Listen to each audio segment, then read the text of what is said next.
Hello everyone, I'm Saket Bajpayee, Director of Prayas Physics Classes, Dehradun. Welcome students, welcome to this beautiful chapter Vectors. तो चलिए बच्चों, आज vector के lecture 1 से शुरुआत करते हैं और आज इस लेक्चर में हमारा मेन जो ध्यान होगा वो रहेगा एडिशन ऑफ वेक्टर्स पर।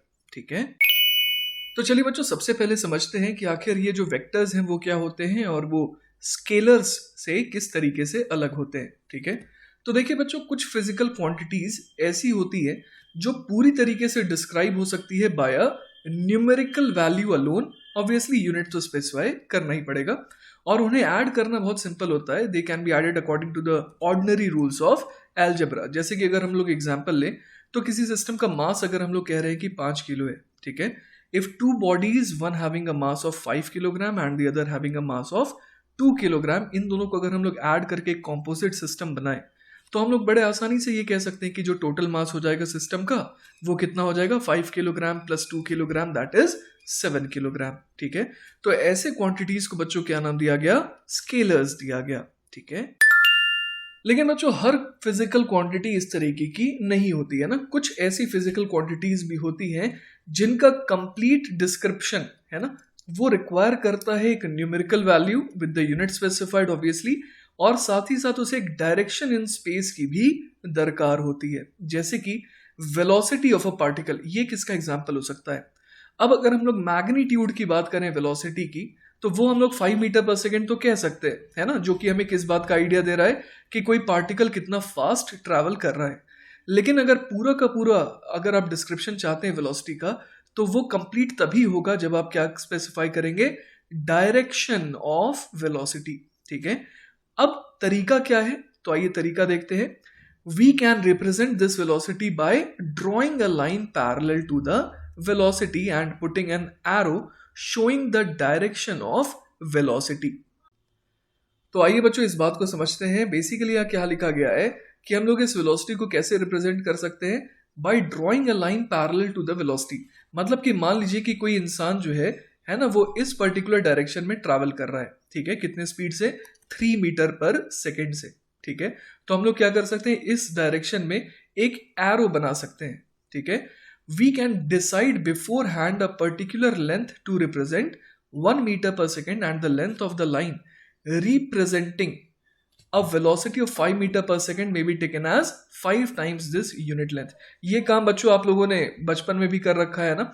जब आप छोटे थे और भारत का नक्शा बनाते थे तो वहां पर स्केलिंग करते थे ना कि 1 सेंटीमीटर जो है वो एक्चुअल में इतने लेंथ को डिनोट कर रहा है। तो उसी तरीके से आप यहाँ पर क्या कर सकते हैं, आप 1 मीटर पर सेकेंड है ना, इसके लिए एक पर्टिकुलर लेंथ डिफाइन कर सकते हैं। और अगर 3 मीटर पर सेकेंड डिनोट करना है तो आप यहाँ पर उसके 3 गुना लेंथ के एरो को बना सकते हैं। और जो एरो की डायरेक्शन है वो हमें बता रही है कि वेलोसिटी की दिशा क्या है। ठीक है, तो वही देखिए बच्चों, यहाँ पर हमारे को कहा गया है कि ये जो फिगर है ये क्या रिप्रेजेंट कर रहा है, several velocities in this scheme, है ना। इसी मैनर में बहुत सारे वेलोसिटीज को दिखा दिया गया बड़े सुविधा के साथ, है ना।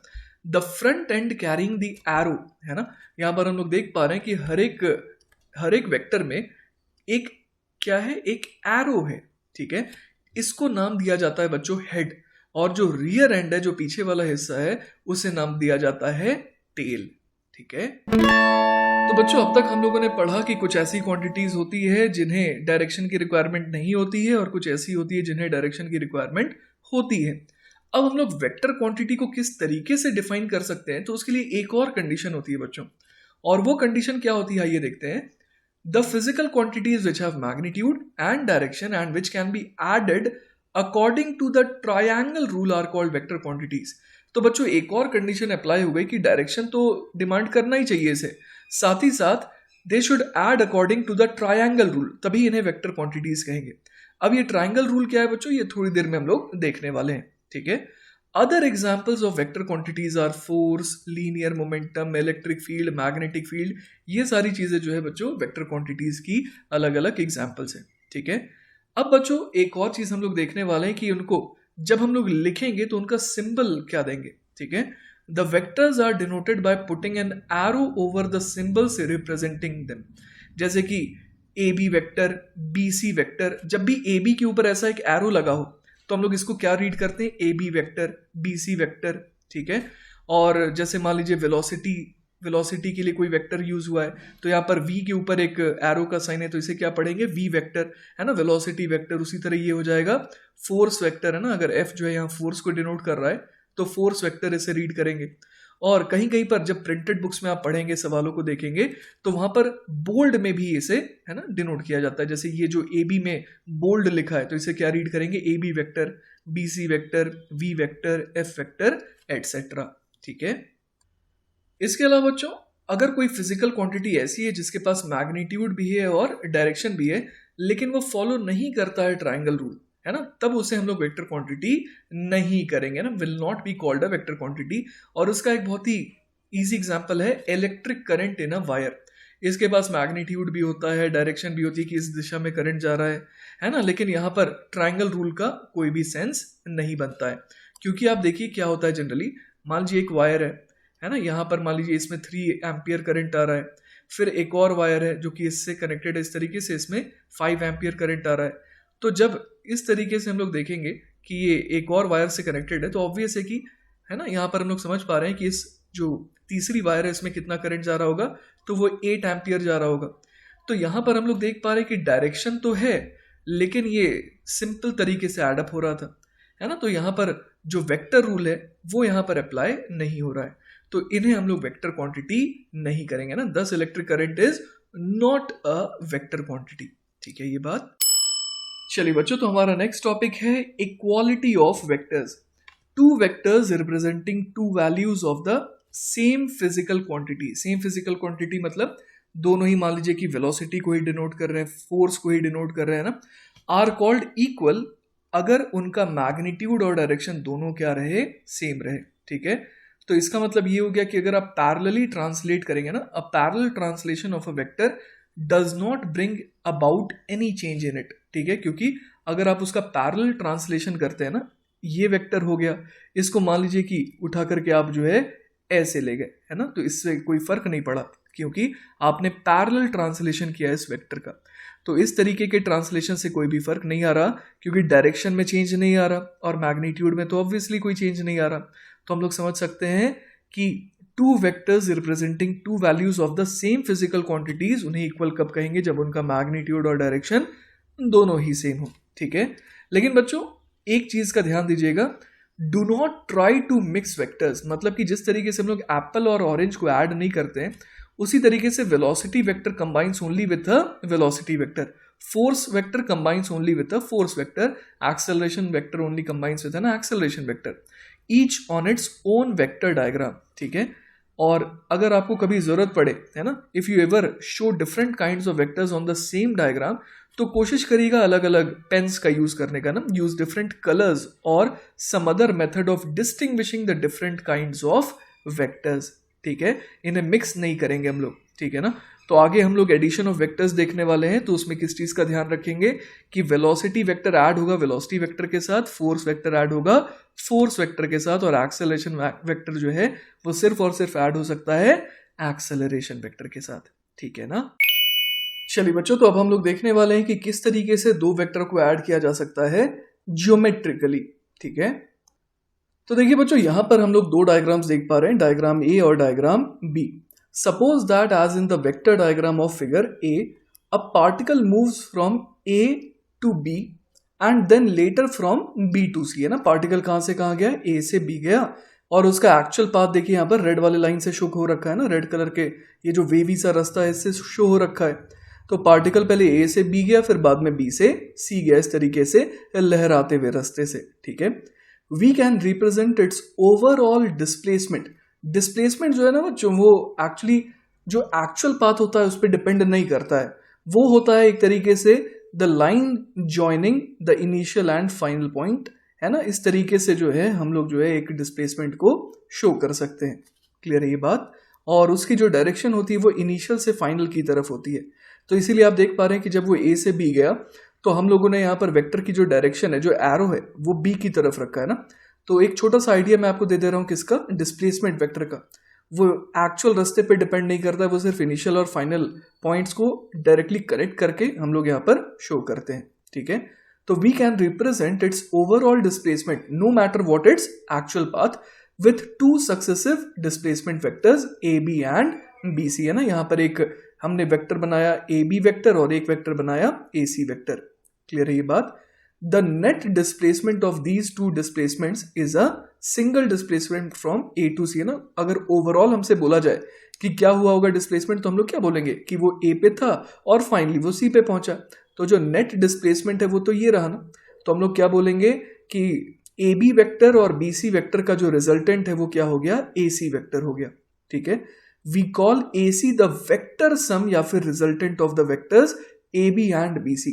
ठीक है। और ये क्वाइट ऑब्वियस है बच्चों कि this sum is not the usual algebraic sum, है ना। अगर आप एक ट्रायंगल को पहचानते हैं, है ना, तो हम लोग यहाँ पर समझ सकते हैं कि अगर आप ए बी में बी सी को ऐड करेंगे, ए बी लेंथ में बी सी लेंथ को ऐड करेंगे, तो वो हमेशा ए सी लेंथ से क्या आएगा, ज्यादा आएगा।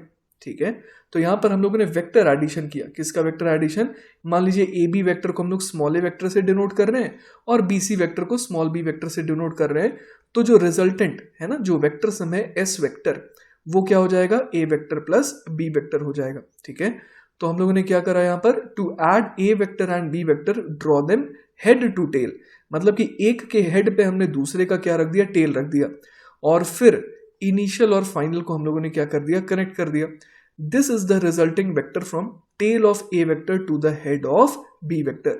तो इस तरीके से हम लोग क्या करते हैं, ज्योमेट्रिकली वेक्टर्स को ऐड करते हैं। एक के हेड पे दूसरे को टेल को रख दीजिए और टेल और हेड को फाइनली आप मिला दीजिए, ये आपका रिजल्टेंट वेक्टर होता है।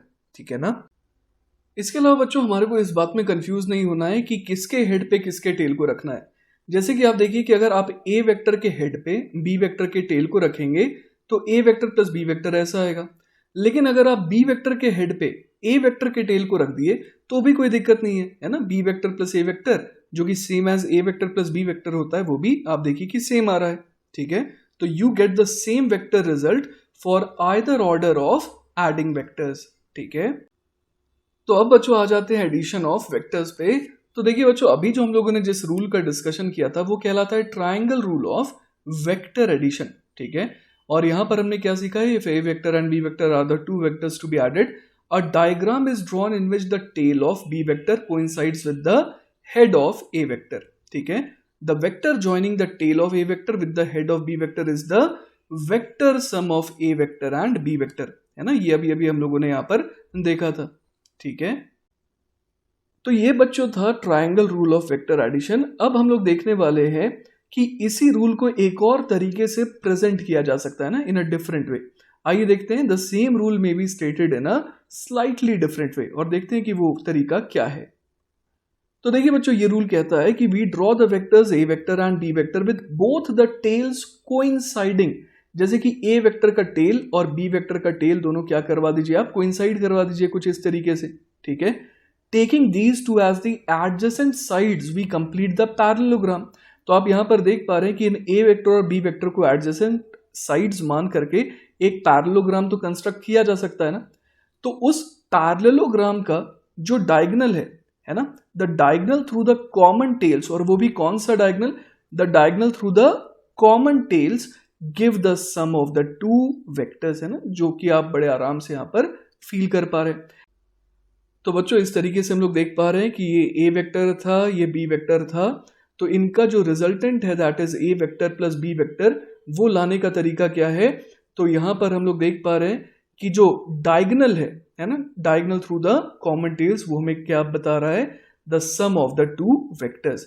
तो इस डायग्राम के हिसाब से अगर हम लोग बात करें तो ये जो ए बी वेक्टर है और ये जो ए सी वेक्टर है, इनको अगर ऐड करेंगे तो हमारे को क्या मिलेगा, ए डी वेक्टर मिलेगा। क्लियर है ना बच्चों ये बात। तो बच्चों आपका छोटा सा रिवीजन करा देता हूं। अब तक हम लोगों ने ये देखा कि अगर ऐसा कोई ए वेक्टर हो और ऐसा कोई बी वेक्टर हो, तो by using the parallelogram law आप क्या कर सकते हैं, इनकी टेल्स को मिला सकते हैं, और ये रहा आपका रिजल्टेंट वेक्टर, है ना, A vector plus B vector. Clear है ये बात। तो ये तो हम लोग यहाँ पर देख पा रहे हैं कि A vector plus B vector कैसा दिख रहा है। लेकिन अगर आपसे कोई पूछे कि इसका मैग्नीट्यूड जो है ना, मैग्नीट्यूड जो है वो कितना है, अगर आपको ये दे रखा हो कि ए वेक्टर का जो मैग्नीट्यूड है, देखिए ए वेक्टर के मैग्नीट्यूड को हम लोग ऐसे डिनोट करते हैं कि ए वेक्टर के बाहर यहाँ पर हम लोग मॉड्यूलस का साइन लगा देते हैं। तो मान लीजिए कि ए वेक्टर का मैग्नीट्यूड ए है और जो बी वेक्टर है ना, उसका मैग्नीट्यूड मान लीजिए कितना है, उसका मैग्नीट्यूड मान लीजिए कि स्मॉल b से हम लोग डिनोट कर रहे हैं, ठीक है। और इन दोनों वेक्टर्स के बीच का जो एंगल है वो कितना है, लेट अस से थीटा है। तो आप किस तरीके से बताएंगे कि जो रिजल्टेंट है वो क्या है ना। आपको यहाँ पर रिजल्टेंट का क्या बताना होगा, पहले तो मैग्नीट्यूड बताना पड़ेगा, उसके साथ आपको कोई एक एंगल निकालना होगा। फॉर एग्जाम्पल मान लीजिए कि अगर आप इस एंगल को निकाल पा रहे हैं अल्फा, तो आप अपना जवाब किस तरीके से रखेंगे, आप बोलेंगे कि ये जो वेक्टर है वो ए वेक्टर के साथ अल्फा एंगल बना रहा है। क्लियर है बात। अब लेकिन मैग्नीट्यूड कैसे निकालें और अल्फा कैसे निकालें, इसके बारे में चलिए हम लोग थोड़ी सी चर्चा करते हैं, ठीक है। तो देखिए बच्चों, अब हमारे को क्या करना है, हमारे को इस AD की लेंथ निकालनी है, क्योंकि हमें ये पता है कि ये बेसिकली क्या है, ये A vector plus B vector का क्या है, रिजल्टेंट है ना। तो हमें इसका सिर्फ और सिर्फ मैग्नीट्यूड चाहिए, ठीक है। मैंने ऑलरेडी ये कह दिया आपको कि A वेक्टर का मैग्नीट्यूड A मैंने माना है और B वेक्टर का मैग्नीट्यूड मैं B मान रहा हूँ, ठीक है। तो अब हमें ये चाहिए ना, A vector plus B vector का मैग्नीट्यूड, और साथ ही साथ जैसा कि मैंने आपको कहा था कि हमें ये एंगल अल्फा भी निकालना है, ठीक है। तो बच्चों, इसे कैलकुलेट करने के लिए मैं यहाँ पर दो काम कर रहा हूँ। एक तो ये कि मैंने AB लाइन को एक्सटेंड करके AE बना दिया है ना, और यहाँ पर हम लोग देख पा रहे हैं कि D से मैंने एक परपेंडिकुलर ड्रॉ किया इस AB के एक्सटेंडेड वर्जन पे, और यहाँ पर हम लोग देख पा रहे हैं कि जो DE है वो बेसिकली क्या है, AE के परपेंडिकुलर है, ठीक है। अब बच्चों, हम लोग पैरेललोग्राम की प्रॉपर्टी से ये कह सकते हैं कि अगर AC की लेंथ B है तो BD की लेंथ भी B हो जाएगी। क्लियर है ये बात। इसके अलावा हमारे को ये भी पता है कि ये एंगल हम लोगों ने शुरुआत में थीटा कहा था, है ना, the angle between the two vectors, है ना। कभी भी बच्चों एंगल बिटवीन टू वेक्टर्स निकालना हो तो दोनों वेक्टर्स को टेल टू टेल, है ना, दोनों के टेल को एक साथ रख करके आप ज्वाइन कर दीजिए, तो फिर दोनों वेक्टर्स के बीच में जो एंगल होता है वही एंगल कहलाता है angle between the two vectors. तो अगर ये एंगल थीटा है बच्चों, तो क्वाइट ऑब्वियस कि ये एंगल भी थीटा होगा, ठीक है। इसके अलावा बच्चों, अगर मैं ट्रायंगल BDE को देखूं, है ना, ट्रायंगल BDE को देखूं, तो यहां पर हम लोग क्या कह सकते हैं, हम लोग यहां पर कह सकते हैं कि sine theta is equal to क्या हो जाएगा, परपेंडिकुलर अपॉन हाइपोटेनस, मतलब कि DE अपॉन BD के बराबर, ठीक है। तो यहां से देखिए हमारे पास, है ना, यहां से हमारे पास DE कितना आ गया, तो DE आ गया BD साइन थीटा, और BD कितना है, वो B है, तो ये आ गया B साइन थीटा, ठीक है। और इसी तरीके से हम लोग और क्या देख सकते हैं, cos theta will be equal to base upon hypotenuse BE upon BD के बराबर। तो यहां से देखिए अपने पास BE कितना आ गया, तो BE आ गया बच्चों BD का cos theta, that is B cos theta. तो हम लोग दो चीजें बच्चों यहां पर देख पा रहे हैं, एक तो DE हमारे पास आ गया B साइन थीटा, और एक BE हमारे पास आ गया B cos थीटा, ठीक है। तो BE जो है वो यहां पर है B cos थीटा, और जो DE है वो कितना हो गया, B साइन ऑफ थीटा, ठीक है। अब बच्चों मैं चाहता हूं कि आपका ध्यान जाए ट्रायंगल ADE पर, है ना, ये रहा ट्रायंगल ADE। क्लियर है ये बात। तो अगर आप ट्रायंगल AD को देख रहे हैं बच्चों, तो यहां पर हम लोग क्या देख सकते हैं, हम लोग यहां पर कह सकते हैं कि जो AD का स्क्वायर होगा वो क्या बन जाएगा, वो बेसिकली बन जाएगा DE का स्क्वायर, है ना, DE का स्क्वायर प्लस क्या लिख देंगे बच्चों, हम लोग यहां पर लिख देंगे AE का स्क्वायर। क्लियर है ये बात।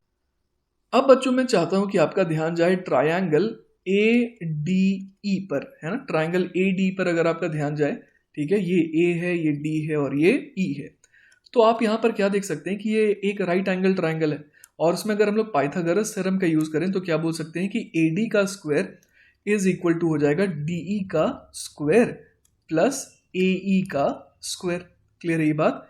इसके अलावा बच्चों यहां पर हम लोग और क्या बोल सकते हैं कि DE तो हमारे पास आ रखा था, वो कितना था, B साइन थीटा, और इसके अलावा जो है AE हम लोग कितना कह सकते हैं, तो बच्चों AE जो है वो हो जाएगा AB प्लस BE, मतलब कि A plus B cos of theta, ठीक है। तो देखिए बच्चों, यहां पर हम लोग जानते हैं कि AD जो है वो बेसिकली हमारा रिजल्टेंट होगा ना, आंसर होगा। तो A vector plus B vector का मैग्नीट्यूड जिसे हम लोग AD कह रहे हैं, तो वो यहां पर हम लोग कितना लिख सकते हैं, DE का स्क्वायर, मतलब कि B साइन थीटा का होल स्क्वायर सबसे पहले करेंगे, और उसमें ऐड क्या करेंगे, AE का होल स्क्वायर करेंगे। AE कहाँ गया, ये रहा AE, तो ये हो जाएगा A plus B cos theta का होल स्क्वायर। और यहां पर अगर हम लोग A प्लस B का मैग्नीट्यूड चाह रहे हैं तो हमें पूरे में क्या लगाना होगा, स्क्वायर रूट लगाना होगा। क्लियर है ये बात।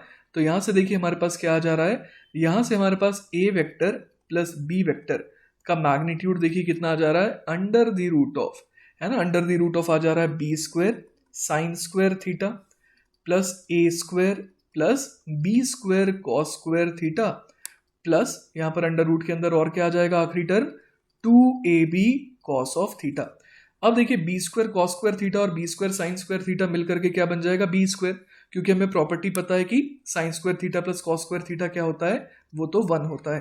क्लियर है ना ये बात।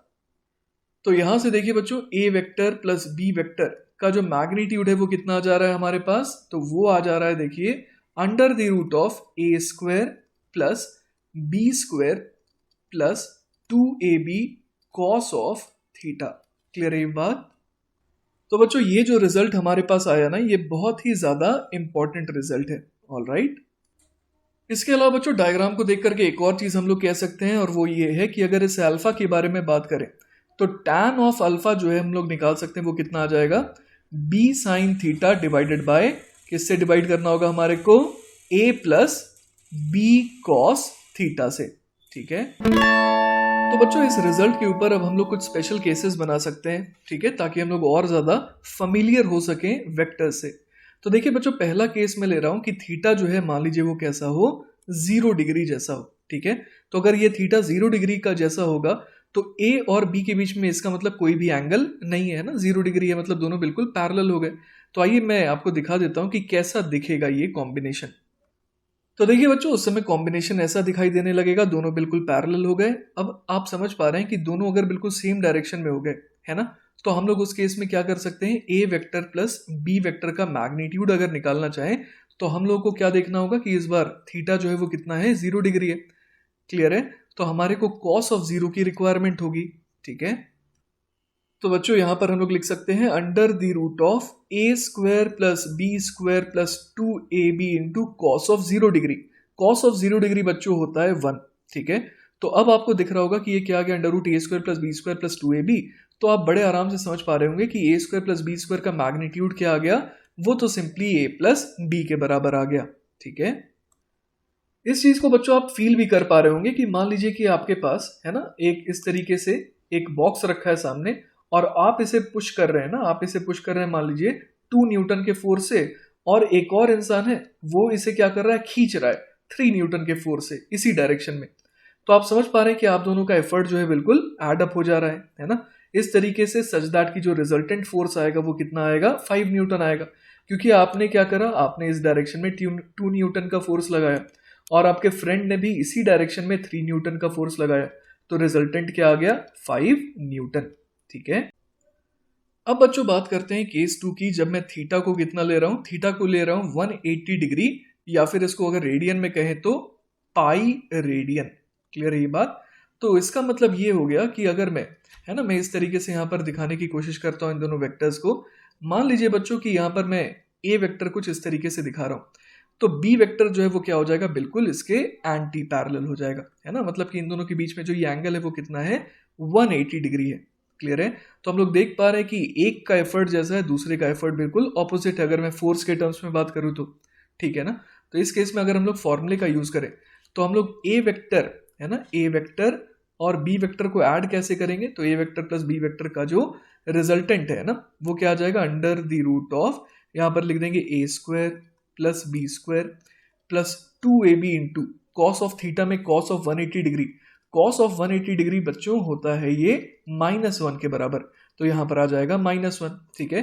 तो ये क्या बन गया बच्चों, ये बन गया under the root of A square plus B square, लिख देता हूं मैं A square plus B square minus 2ab। तो अगेन बच्चों ये फॉर्मूला आपसे फेमिलियर है ना, आप जानते हैं कि ये किसका फॉर्मूला है, ये है बेसिकली a माइनस बी के होल स्क्वायर का, है ना। तो यहां पर क्या आ गया, under the root of a minus B का होल स्क्वायर। क्लियर है। तो यहां से हम लोग क्या कह सकते हैं कि a vector plus b vector, है ना, इनको अगर आप इस तरीके से ऐड करेंगे तो रिजल्टेंट का जो मैग्नीट्यूड है वो कितना आ जाएगा, mod of a minus B. यहां पर मैंने मॉड इसलिए लगाया क्योंकि जो भी ज्यादा होगा उसके हिसाब से हम लोग देख लेंगे, है ना। अगर a वेक्टर मान लीजिए उसका मैग्नीट्यूड अगर 3 न्यूटन है और b वेक्टर का मैग्नीट्यूड मान लीजिए 7 न्यूटन है, तो हम लोग समझ पा रहे हैं कि जो रिजल्टेंट मैग्नीट्यूड आएगा वो कितना आएगा, 4 न्यूटन आ जाएगा। ठीक है। इसी तरीके से बच्चों एक और स्पेशल केस ले लेते हैं, केस 3। ठीक है। इसमें मैं क्या कह रहा हूं कि थीटा को इस बार मैं कैसा ले रहा हूं, 90 डिग्री ले रहा हूं, या फिर कहने का एक और तरीका हो गया π/2 रेडियन। ठीक है, तो यहां पर देखिए हम लोग क्या देख पा रहे हैं कि अगर दोनों के बीच में 90 डिग्री का एंगल हो, ठीक है ना, तो चलिए एक बार मैं कंस्ट्रक्ट करके दिखाता हूं। यहाँ पर हम लोग कुछ इस तरीके से इन दोनों वेक्टर्स को यहाँ पर डिनोट कर सकते हैं। ये मान लीजिए हमारा ए वेक्टर हो गया और ये बी वेक्टर हो गया, इनके बीच में 90 डिग्री है। ठीक है ना, तो आप समझ पा रहे हैं बच्चों कि इस बार जो पैरेललोग्राम बनेगा वो बेसिकली क्या बनेगा, एक रेक्टेंगल बनेगा। ठीक है, तो इस बार देखिए बच्चों हम लोग यहाँ पर देख पा रहे हैं कि जो रिजल्टेंट है वो यहाँ पर हम लोग पाइथागोरस थ्योरम से भी डायरेक्टली निकाल सकते हैं ना। तो हमें ये उम्मीद है कि ये कितना आएगा, √(a² + b² आएगा। और अगर आप इसे फॉर्मूले से देखना चाह रहे हैं तो हम लोग यहाँ पर क्या लिख सकते हैं, हम लोग लिख सकते हैं कि a vector plus b vector का जो मैग्नीट्यूड है वो कितना आ जाएगा, √(a² + b² + 2ab × 0, क्योंकि cos 90 तो 0 होता है। ठीक है, तो यहां पर हम लोग देख पा रहे हैं कि हमारे पास क्या आ गया, हमारे पास आ गया कि √(a² + b² जो है वो क्या बन गया, वो बन गया magnitude of a vector plus b vector. ठीक है, चलिए बच्चों, तो इसी बात को हम लोग एग्जाम्पल लेकर के भी सीख सकते हैं ना। जैसे कि फॉर एग्जाम्पल अगर मैं बोलूं कि मैं आपको दो मैग्नीट्यूड दे रहा हूं 3 और 4, इनकी मदद से हमारे को वेक्टर्स जो हैं वो क्रिएट करने हैं और इन तीनों केसेस के लिए हमें बात करनी है। ठीक है, तो पहला केस था 0 डिग्री, तो 0 डिग्री के केस में हम लोग समझ पा रहे हैं कि 3 और 4 इन दोनों को ऐड अगर हम लोग करेंगे तो रिजल्टेंट कितना आ जाएगा, 7 आ जाएगा। फिर अगर 180 डिग्री की बात करें तो इन दोनों को अगर ऐड करेंगे, ठीक है, तो ऐड अगर हम लोग कर रहे हैं तो हम लोग समझ पा रहे हैं कि ये मैग्नीट्यूड वाइज ये दोनों क्या हो रहे हैं, एक तरीके से सबट्रैक्ट हो रहे थे। तो इस बार रिजल्टेंट का मैग्नीट्यूड कितना आ जाएगा, तो वो आ जाएगा 1। और अगर 90 डिग्री रखते हैं तो 3 और 4 है ना, आपको समझ में आ रहा होगा कि यहाँ पर एक पाइथागोरियन ट्रिपलेट क्रिएट हो जाएगा। ठीक है, तो हम लोग समझ सकते हैं कि इस बार जो 90 डिग्री रखने पर जो रिजल्टेंट आएगा उसका मैग्नीट्यूड हो जाएगा 5।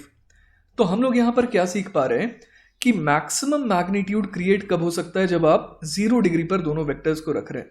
तो ये हो गया बेसिकली मैक्सिमम मैग्नीट्यूड। और मिनिमम मैग्नीट्यूड क्या हो जाएगा, जब आप इन दोनों को एक तरीके से क्या कर रहे हैं, एक तरीके से आप सबट्रैक्ट कर रहे हैं काइंड ऑफ, है ना, मैग्नीट्यूड वाइज जब आप इसे सबट्रैक्ट कर रहे हैं। और ऐसा कब होगा, जब आप इन्हें किस तरीके से ऐड करेंगे, ऑपोजिट डायरेक्शन में रख करके, है ना। अगर आपने इस तरीके से इन्हें ऐड करा तो मैग्नीट्यूड वाइज बच्चों ऐसा लग रहा है कि ये सबट्रैक्ट हो रहे हैं, और इस केस में कहानी क्या होती है, मिनिमम होती है। मैक्सिमम कब आता है, जब दोनों बिल्कुल क्या हो, सेम डायरेक्शन में हो। ठीक है, 4 और 3 इस तरीके से ऐड हो रहे थे। और 90 डिग्री वाला केस कौन सा था, तो उस केस में हम लोग समझ पा रहे थे कि 3 ऐसा था, 4 ऐसा था, तो रिजल्टेंट 5 आ जा रहा था। ठीक है, तो इस एग्जाम्पल से बच्चों हम लोगों ने ये सीखा कि मैक्सिमम के लिए हमें क्या करना होगा, इनके बीच का एंगल 0 करना होगा, और मिनिमम मैग्नीट्यूड के लिए इनके बीच का एंगल 180 डिग्री करना होगा। ठीक है, और बाकी किसी भी तरीके से अगर आप एडअप करेंगे तो इनका जो रिजल्टेंट है ना, वो क्या आएगा, इस मैक्सिमम और मिनिमम के बीच में ही लाई करेगा। ठीक है, तो चलिए बच्चों, अब हम लोग बहुत ही इंपॉर्टेंट टॉपिक पर आ गए हैं, और इसमें हम लोग देखने वाले हैं अलग अलग ट्रिग्नोमेट्रिक फंक्शंस के ग्राफ्स। ठीक है, तो देखिए बच्चों, सबसे पहला ग्राफ जो हम लोग देखने वाले हैं वो है साइन थीटा का ग्राफ, है ना। यहाँ पर आप देख पा रहे हैं कि जो थीटा है वो बेसिकली डिग्रीज में दे रखा है ना। यहाँ पर हम लोग देख पा रहे हैं जैसे कि साइन 0 0 है, साइन 90 डिग्री जो है वो कितना है, वो 1 के बराबर आ रहा है। ठीक है, sine 180 degree is again 0, sine 270 degree is -1, और साइन 360 डिग्री जो है वो कितना हो जा रहा है, वो वापस से 0 हो जा रहा है।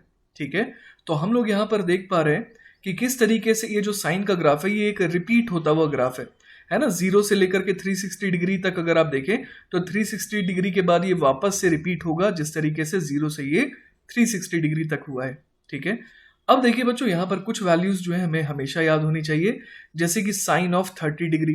ठीक है, साइन ऑफ 30 डिग्री हमें पता होना चाहिए, साइन ऑफ 45 डिग्री हमें हमेशा पता होना चाहिए, और साइन ऑफ 60 डिग्री ये भी हमें हमेशा याद होना चाहिए। ठीक है, तो देखिए बच्चों, जैसा कि आप यहाँ पर देख पा रहे हैं, साइन ऑफ 30 डिग्री है ना, साइन ऑफ 30 डिग्री की जो वैल्यू होती है वो बेसिकली होती है हाफ के बराबर। साइन 45 डिग्री की जो वैल्यू होती है वो होती है 1/√2 के बराबर। ठीक है, और साइन ऑफ 60 डिग्री की जो वैल्यू होती है वो होती है √3/2 के बराबर।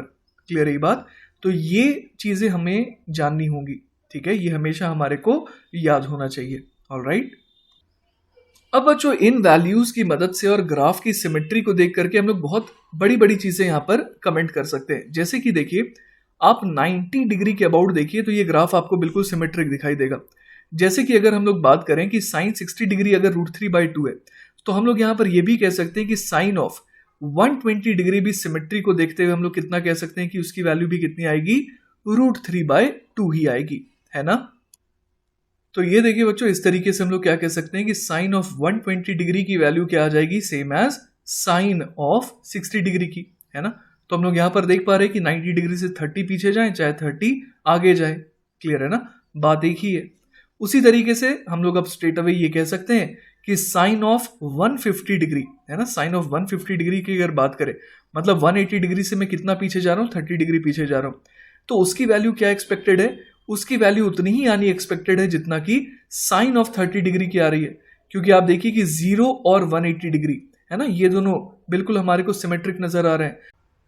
तो बच्चों हम लोग यहाँ पर क्या देख पा रहे हैं कि 0 डिग्री से अगर आप 30 डिग्री आगे जा रहे हैं या 180 डिग्री से 30 डिग्री पीछे जा रहे हैं तो बात एक ही है ना। तो इस तरीके से देखिए बच्चों यहाँ पर मैं इसे क्या लिख दूंगा, 150 डिग्री। तो साइन ऑफ 150 डिग्री की वैल्यू हम लोग देख पा रहे हैं कि बिल्कुल साइन 30 डिग्री के बराबर आ रही है। इसी तरीके के कमेंट्स बच्चों हम लोग 180 डिग्री के बाद के लिए भी कर सकते हैं। आइए देखते हैं किस तरीके से।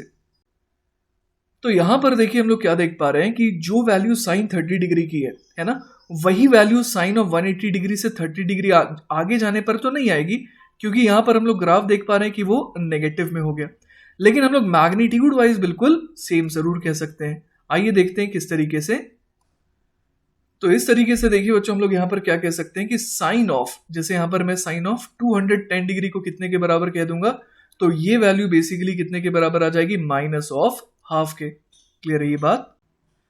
तो देखिए बच्चों यहाँ पर इतने से पोर्शन को देख करके हम लोग कुछ इंपॉर्टेंट बातें प्रिडिक्ट कर सकते हैं, और वो ये है कि sine of 180 degree minus theta, जैसे कि साइन ऑफ 180 डिग्री से मान लीजिए कि हम लोग थीटा घटा रहे हैं, और फॉर एग्जांपल थीटा कितना है, थीटा लेटर से 30 डिग्री है, तो हम लोग यहां पर देख पा रहे हैं कि sine of 180 degree minus theta वो किसके बराबर आ जा रहा है, साइन ऑफ थीटा के ही बराबर आ जा रहा है। तो यहां पर हम लोग क्या लिख देंगे, sine of 180 degree minus theta is same as sine of theta. लेकिन अगर हम लोग बात करें sine of 180 degree plus theta की, है ना, फॉर एग्जांपल यहाँ पर अगर 30 डिग्री ले रहे हैं थीटा को, तो यहां पर हम लोग देख पा रहे हैं कि 180 डिग्री से थीटा अगर आगे गए, 30 डिग्री आगे गए, तो वैल्यू जो है वो कितनी आ रही है, तो वो आ जा रही माइनस ऑफ साइन थीटा के बराबर। तो ये हम लोगों ने देखिए दो इंपॉर्टेंट रिलेशन जो है यहाँ पर डिराइव कर लिए, ठीक है। अब देखिए बच्चों इसके अलावा एक और मजेदार चीज हम लोग यहाँ पर ये देख पा रहे हैं कि जैसे अगर मैं -30 डिग्री की बात करूं, ठीक है, अगर मैं -30 डिग्री की बात करूं, तो उसकी वैल्यू हम लोग सिमेट्री को देखते हुए क्या कह सकते हैं कि वो कितनी आ जाएगी, वो भी आ जाएगी बच्चों -½ के बराबर। क्योंकि हम लोग देख पा रहे हैं कि साइन 30 डिग्री हाफ है, तो साइन -30 डिग्री जो है वो क्या आ जाएगा, -½ के बराबर आ जाएगा, ठीक है। तो देखिए बच्चों यहाँ पर डायग्राम में मैंने शो कर दिया कि साइन ऑफ -30 डिग्री जो है वो किस तरीके से -½ के बराबर आ रहा है। तो एक बहुत इंपॉर्टेंट कंक्लूजन पर हम लोग और पहुंच गए, और वो क्या है कि साइन ऑफ माइनस थीटा, है ना, sine of minus theta, for example theta मान लीजिए 30 डिग्री है, तो साइन ऑफ माइनस थीटा किसके बराबर आ जा रहा है, तो वो बराबर आ जा रहा है माइनस ऑफ साइन थीटा के। क्लियर है ये बात। चलिए बच्चों तो अब हम लोग बात करने वाले हैं कॉस के ग्राफ की। तो कॉस के ग्राफ की स्पेशलिटी आप देख पा रहे हैं कि कॉस ऑफ 0 जो है वो 1 होता है, cos 90 is 0, cos 180 degree is -1, cos 270 degree is 0 again, और कॉस 360 डिग्री जो है वो क्या हो जाता है, 1 हो जाता है। क्लियर है ये बात। यहां पर भी बच्चों हमारे को कुछ वैल्यूज हमेशा याद होनी चाहिए, जैसे कि cos 30 degree, cos 45 degree, cos 60 degree, है ना, कम से कम ये तो हमें ध्यान हमेशा ही होना चाहिए। तो ये देखिए बच्चों कॉस ऑफ 60 डिग्री की जो वैल्यू है वो बेसिकली होती है ½ के बराबर, ठीक है। इसके अलावा बच्चों ये जो कॉस 45 डिग्री है उसकी जो वैल्यू होती है वो होती है 1/√2 के बराबर। क्लियर है ये बात। और कॉस ऑफ 30 डिग्री, है ना, कॉस ऑफ 30 डिग्री की जो वैल्यू है वो होती है √3/2 के बराबर। तो ये तीन वैल्यूज जो है हमें हमेशा ध्यान होना चाहिए। उसके अलावा ये ग्राफ जो है ना, वो हमेशा ध्यान होना चाहिए हमारे को, ठीक है। इसके अलावा बच्चों कुछ और भी चीजें हैं जो हम लोग यहाँ पर कमेंट कर सकते हैं जिसके ऊपर, जैसे कि आप यहाँ पर 0 डिग्री के अबाउट सिमेट्री देखिए, है ना, तो यहाँ पर हम लोग कह सकते हैं कि कॉस ऑफ थीटा है ना, cos of theta will be same as cos of minus theta, क्योंकि हम लोग देख पा रहे हैं कि ओरिजिन के अबाउट ये जो ग्राफ है बिल्कुल सिमेट्रिक है ना। जैसे cos of 30 degree will be same as cos of minus 30 degree. Clear है ये बात। इसके अलावा बच्चों और हम लोग क्या देख सकते हैं यहाँ पर, इसके अलावा देखिए बच्चों यहाँ पर हम लोग ये भी देख सकते हैं कि जैसे कॉस ऑफ 30 डिग्री है ना, कॉस ऑफ 30 डिग्री की जो वैल्यू आ रही है वो कितनी आ रही है, वो आ रही है √3/2 के बराबर। ठीक है, अब हम लोग यहां पर ये भी देख सकते हैं कि 180 डिग्री से अगर मैं 30 डिग्री आगे जाऊं, ठीक है, 180 डिग्री से अगर मैं 30 डिग्री आगे जा रहा हूं, मतलब मैं किस एंगल की बात कर रहा हूं, 210 डिग्री की, तो भी आप सिमेट्री को देख करके ये जरूर कह सकते हैं कि cos 210 डिग्री की जो वैल्यू आएगी वो कितनी आ जाएगी, नेगेटिव में √3/2 है ना। तो ये देखिए बच्चों यहां पर मैंने ड्रॉ कर दिया ना, ये वैल्यू जो है वो बेसिकली कितनी है, -√3/2। तो एक और मजेदार रिजल्ट हम लोग यहाँ पर क्या हासिल कर पा रहे हैं, अगला मजेदार रिजल्ट जो हम लोग हासिल कर पा रहे हैं वो ये है कि कॉस ऑफ है ना, cos of theta is equal to क्या आ जाएगा, minus times cos of 180 degree plus theta के बराबर। ठीक है, तो ये सारी चीजें हम लोग किसी भी मोमेंट पर अगर ग्राफ याद है तो एनालाइज कर सकते हैं। ठीक है, इसके अलावा बच्चों एक और चीज देखिए यहाँ पर कि अगर आप 180 डिग्री से 30 डिग्री आगे जा रहे हैं या 180 डिग्री से 30 डिग्री पीछे जा रहे हैं, मतलब अगर मैं 150 डिग्री की बात करूं तो आपको ये विजुलाइज हो रहा होगा कि कॉस ऑफ 150 डिग्री की भी वही वैल्यू आएगी जो कॉस ऑफ 210 डिग्री की वैल्यू आ रही है। क्लियर है ये बात। तो देखिए बच्चों यहां पर हम लोग कह सकते हैं कि कॉस ऑफ 150 डिग्री है ना, उसकी भी वैल्यू क्या आ जाएगी, -√3/2।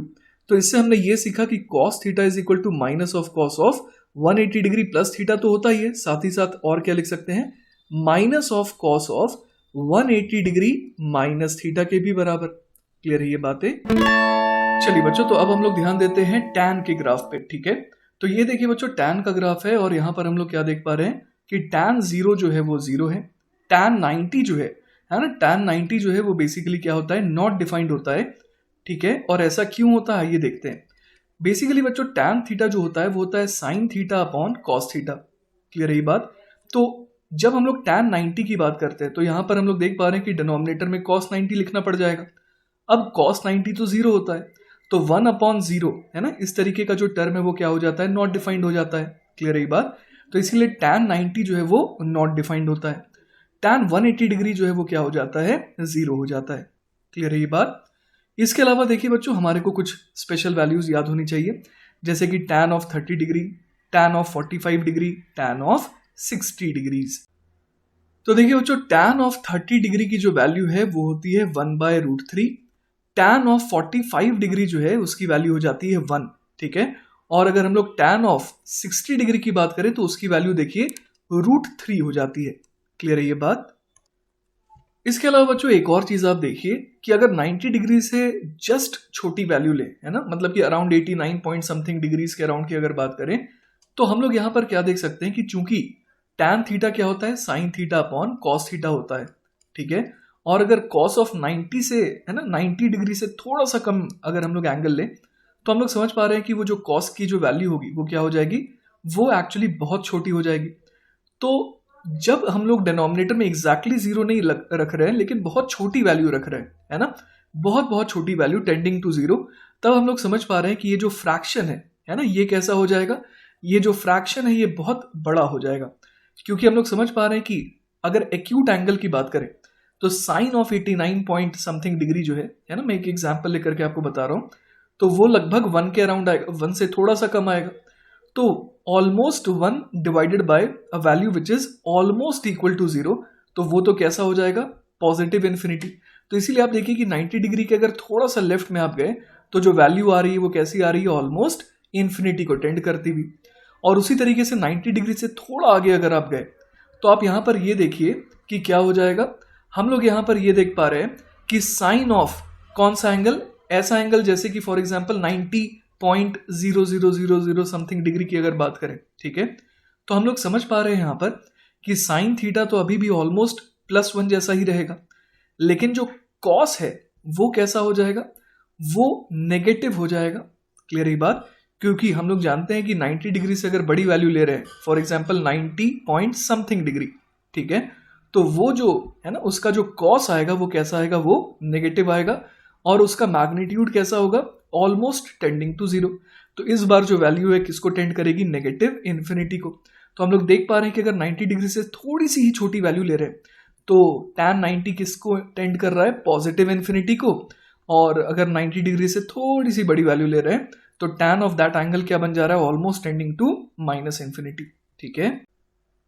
इसके अलावा बच्चों सिमेट्री का खेल यहां पर भी हम लोग देख पा रहे हैं ना। अगर हम लोग बात करें tan ऑफ 30 डिग्री की, और अगर हम लोग बात करें tan ऑफ 210 डिग्री की, मतलब मैं अगर 180 डिग्री से 30 डिग्री आगे जाऊं या 0 डिग्री से 30 डिग्री आगे जाऊं तो आप समझ पा रहे हैं कि रिजल्ट बिल्कुल सेम आने वाला है। तो tan के केस में हम लोग क्या कह सकते हैं, हम लोग कह सकते हैं tan of theta is same as tan of 180 degree plus theta. ठीक है। तो ये देखिए बच्चों, यहां पर मैंने दिखाया कि किस तरीके से tan ऑफ 210 डिग्री मतलब 180 डिग्री से 30 डिग्री आगे गए तो वो वैल्यू जो है सेम tan ऑफ 30 डिग्री के बराबर आ रही, दैट इज 1/√3 के, है ना। तो हम लोग यहाँ पर बड़े आराम से एक फॉर्मूला क्रिएट कर सकते हैं कि tan theta is same as tan of 180 degree plus theta. Clear है ये बात।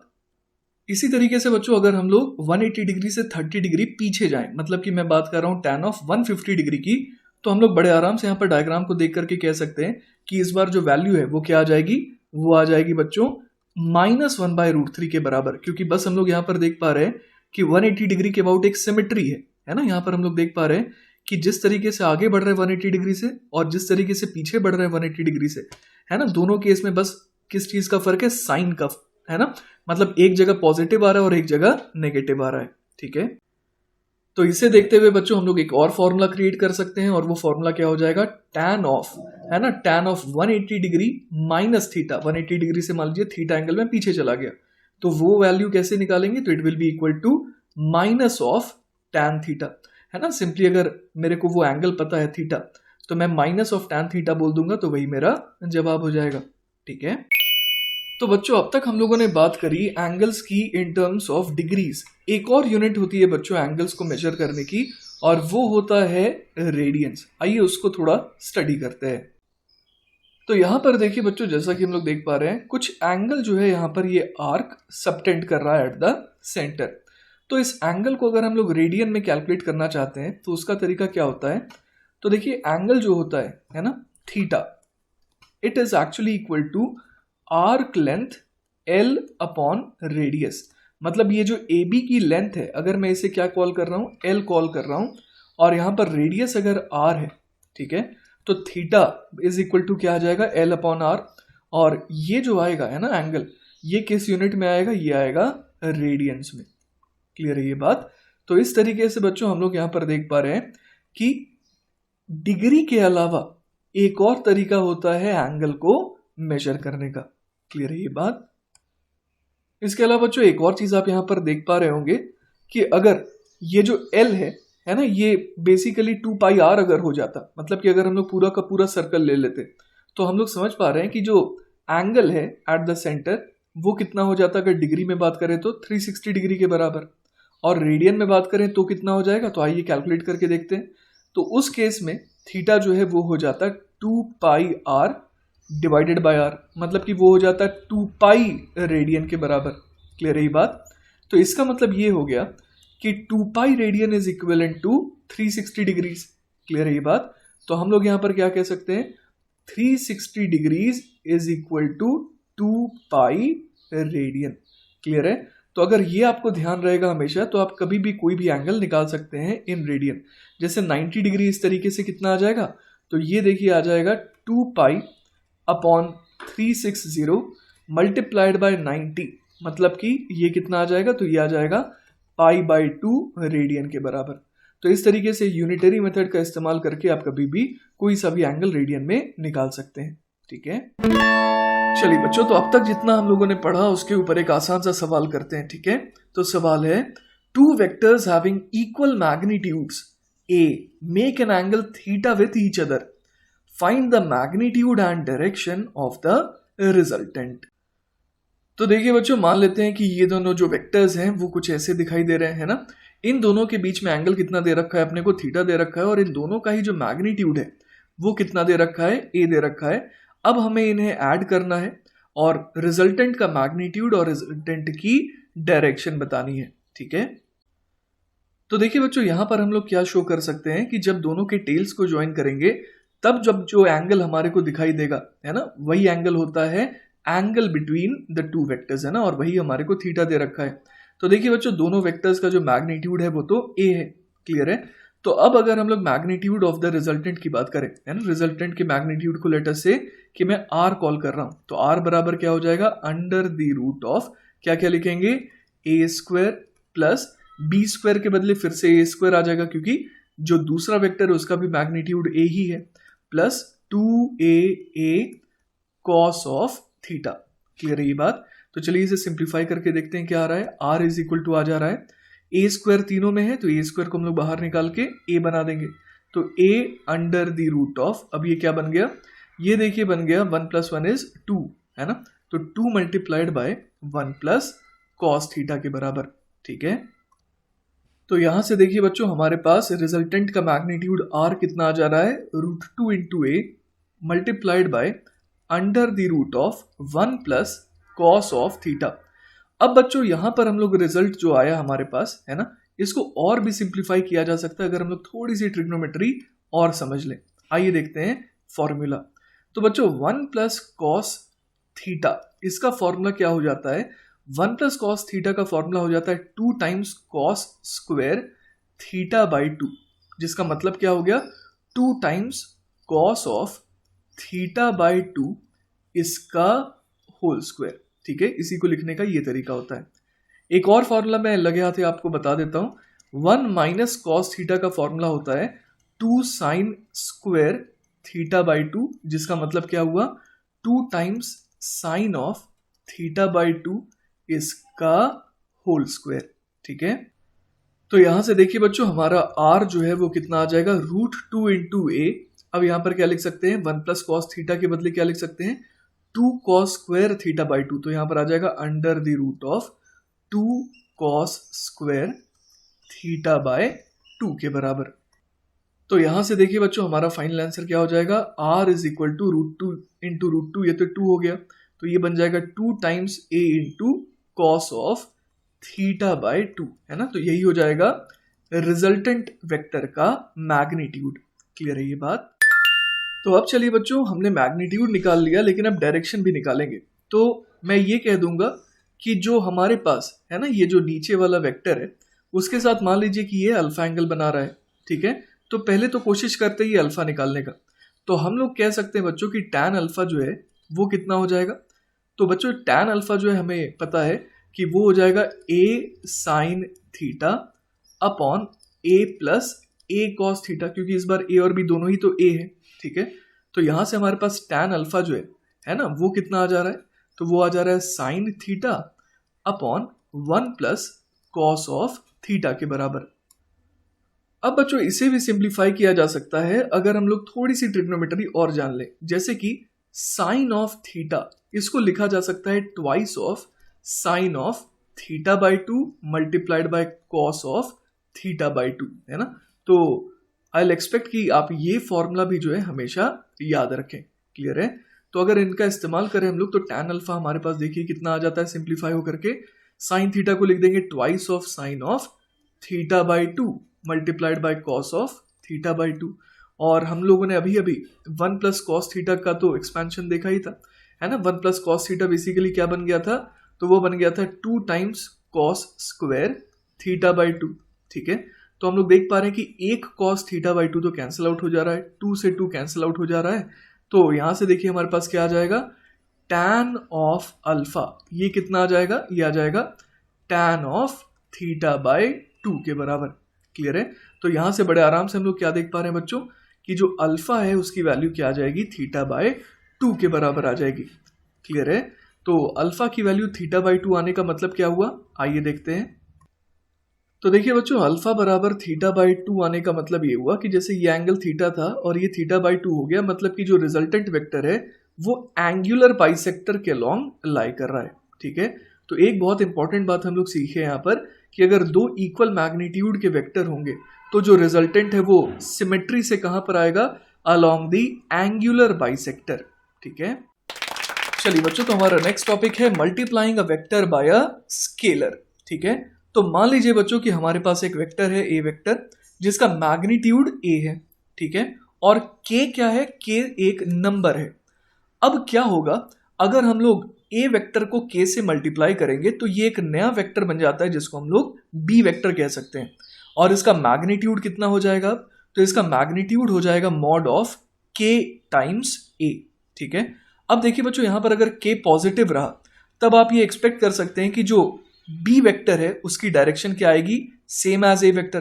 क्योंकि मान लीजिए फॉर एग्जाम्पल है ना, ये एक एग्जाम्पल लेते हैं। चलिए, तो एग्जाम्पल ये है बच्चों कि मान लीजिए हमारे पास एक वेलोसिटी वेक्टर था, है ना, जिसका मैग्नीट्यूड कितना था, 2 मीटर पर सेकेंड।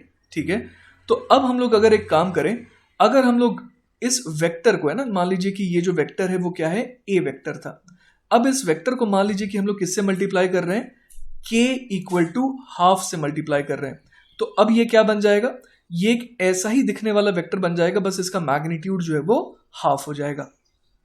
तो देखिए बच्चों, ये हो जाएगा हमारा बी वेक्टर, जो कि क्या बन जाएगा, ए वेक्टर मल्टीप्लाइड बाय हाफ, मतलब ए वेक्टर अपॉन 2 बन गया ये बी वेक्टर। ठीक है, तो इसका मैग्नीट्यूड कितना रह गया, 1 मीटर पर सेकेंड रह गया। पर जैसा कि आप देख पा रहे हैं ये दोनों वेक्टर्स अभी भी पैरेलल हैं। लेकिन बच्चों, आपको ये भी बात समझ में आ रही होगी कि अगर के नेगेटिव होता तो हम लोग समझ पा रहे हैं कि ये वेक्टर जो है वो क्या हो जाता, ये वेक्टर जो है वो पलट जाता। क्लियर है ना। इसका भी बच्चों एक स्पेशल केस है, वो क्या है कि इन particular multiplication bye -1 just inverts the direction of the vector. है ना, मान लीजिए ये हमारा ए वेक्टर था, तो अगर हम लोग इसे -1 से मल्टीप्लाई कर देंगे तो ये क्या बन जाएगा, -a वेक्टर, मतलब कि सिर्फ एरो जो है वो क्या हो जाएगा, रिवर्स हो जाएगा। तो हम लोग समझ पा रहे हैं कि ये जो वेक्टर ए वेक्टर था और जो -a वेक्टर है, इनका मैग्नीट्यूड तो सेम है बच्चों, लेकिन डायरेक्शन क्या है, ऑपोजिट है। ठीक है, नेक्स्ट देखिए बच्चों कि अगर मान लीजिए कि हमारे पास एक वेक्टर है ए वेक्टर जिसका मैग्नीट्यूड ए है। ठीक है, तो मान लेते हैं कि ये हमारा ए वेक्टर है। ठीक है, अब मान लीजिए हमारे पास एक और वेक्टर है यू वेक्टर। ठीक है, और वो एक ऐसा वेक्टर है जिसका मैग्नीट्यूड कितना है, जिसका मैग्नीट्यूड जो है वो 1 है। ठीक है, तो इस वेक्टर को मैं यू वेक्टर कह दे रहा हूँ। ठीक है, और इस वेक्टर की स्पेशलिटी ये है कि वो ए वेक्टर के पैरेलल है। तो हम लोग यहाँ पर क्या देख पा रहे हैं, हम लोग यहाँ पर ये कह सकते हैं कि ये जो ए वेक्टर है वो बेसिकली क्या है, वो है 2.5 टाइम्स यू वेक्टर। है ना, क्वाइट ऑब्वियस है। तो हम लोग यहाँ पर क्या कह सकते हैं इस एग्जाम्पल को देख करके कि A vector is equal to A into U vector. ठीक है, चलिए बच्चों, तो हमारा नेक्स्ट टॉपिक है वेक्टर सब्ट्रैक्शन। अब तक हम लोगों ने देखा था कि वेक्टर्स को ऐड कैसे करते हैं, अब देखेंगे कि वेक्टर को सब्ट्रैक्ट कैसे किया जाए। तो देखिए बच्चों, वेक्टर का जो सब्ट्रैक्शन है वो बेसिकली एडिशन की ही तरह है। जैसे मान लीजिए कि आपके पास एक ए वेक्टर है और एक बी वेक्टर है, और आप क्या चाहते हैं, ए वेक्टर में से बी वेक्टर को सब्ट्रैक्ट करना। तो आप ऐसा भी तो कह सकते हैं कि let us add A vector and -b vector. और हमने अभी अभी सीख लिया कि -b वेक्टर का मतलब क्या होता है, नेगेटिव ऑफ अ वेक्टर का मतलब क्या हो गया कि बस मैग्नीट्यूड तो वही है लेकिन डायरेक्शन पलट गया। ठीक है, तो अब हमारा टास्क क्या रह गया, अब हमारा टास्क रह गया ए वेक्टर और -b वेक्टर को ऐड करना। ठीक है, तो ये रहा ए वेक्टर, ये रहा -b वेक्टर, इनको हम लोग सिंपली ऐड कर देंगे। ठीक है, तो ये क्या बन जाएगा, ये बन जाएगा ए वेक्टर -b वेक्टर। तो जो डिफरेंस वेक्टर है वो क्या आ जा रहा है, A vector -b vector is nothing but A vector plus negative of B vector. ठीक है, चलिए बच्चों, तो हमारा नेक्स्ट टॉपिक है यूनिट वेक्टर्स। तो देखिए बच्चों, यूनिट वेक्टर क्या होता है, इट इज अ वेक्टर जिसका मैग्नीट्यूड एग्जैक्टली 1 हो और इसका पर्पस होता है to point in a particular direction. इसके पास ना तो डायमेंशन होता है ना ही यूनिट होता है।